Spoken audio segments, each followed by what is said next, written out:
How to send a letter in PPS.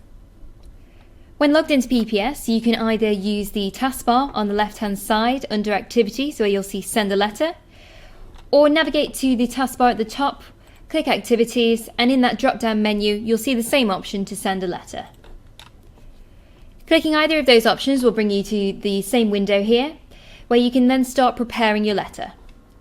Right at the top, you'll see there are a few bits of information that is automatically allocated, such as the system user that is associated and the due date and time. If you are scheduling a letter that needs to be sent in the future or needs to be processed by a colleague, you can select a user from the drop-down menu, and you can also change the due date and time by using the appropriate controls.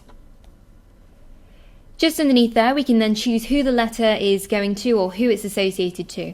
So the first option we have is for a client. Alternatively, we could be sending that to a third party. And the last option is to choose none, in which case we wouldn't be sending the letter to anybody that's recorded in our system. So it may be an ad hoc letter, or it might be that we're testing out a new template, in which case choosing none means that there won't be a record of this template stored anywhere in PPS, whereas if we choose client or third party, there'll be a record of this letter on the client or the third party log. So if we're choosing a client, for example, just underneath we can use the search bar, pop in the surname and select our client from the list, and that will bring through any relevant information that we might need. So here we've got Mr. Smith's telephone numbers, and just below there then we can start filling out the content. So I can type in a subject line, and then below that I can use this section to fill out the body of my message. But if it's not a kind of ad hoc letter, if it's one that we're sending on a regular basis, you may have set up a template for that in PPS, in which case I can choose from my drop-down menu any of the templates that I've got in there. And you'll notice with my templates, some of them have information on the left and the right-hand side. And those with information on the right-hand side also, they have Word documents attached to them. So that's where our letter will then be generated, meaning that we have a few more formatting options. Whereas with any of these without the information on the right-hand side, that means that it's a standard PPS letter template, in which case the information will appear in that box where we would usually type up the ad hoc information. So for example, if I choose a GP referral letter here, you'll notice my content box disappears because all of my information is in my Word document. So I can now click Open if I want to make any changes to that pre-existing Word document.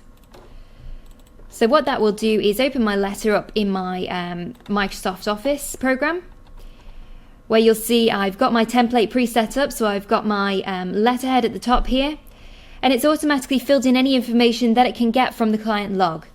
So you'll see we've got our client's name and address details here, and then I can fill out any further details that I need to by just removing any information that I don't need and typing in the information that I do. So once I'm finished editing that Word document, I can return back to my letter, and then I can either print or email that information. If I click email, what it will do is create a PDF copy of that letter, and we can email it off to the client as an attachment. Alternatively, I can print it and give it to the client or post it. Or if I click on OK, so just over to the right-hand side, what it will do is create a record of that letter, pop it on the client log, and I can revisit that later. Now if I click onto More, so in the bottom right-hand corner, it will expand that window where I can add further details if necessary. So you can choose a further associated practitioner, a category or a treatment episode if those things are relevant. We can add additional notes, or if I need to postpone this further, so if it has popped up as an activity for me in the future, but I'm not quite ready to process it yet, I can reschedule by changing the due date and the time here again.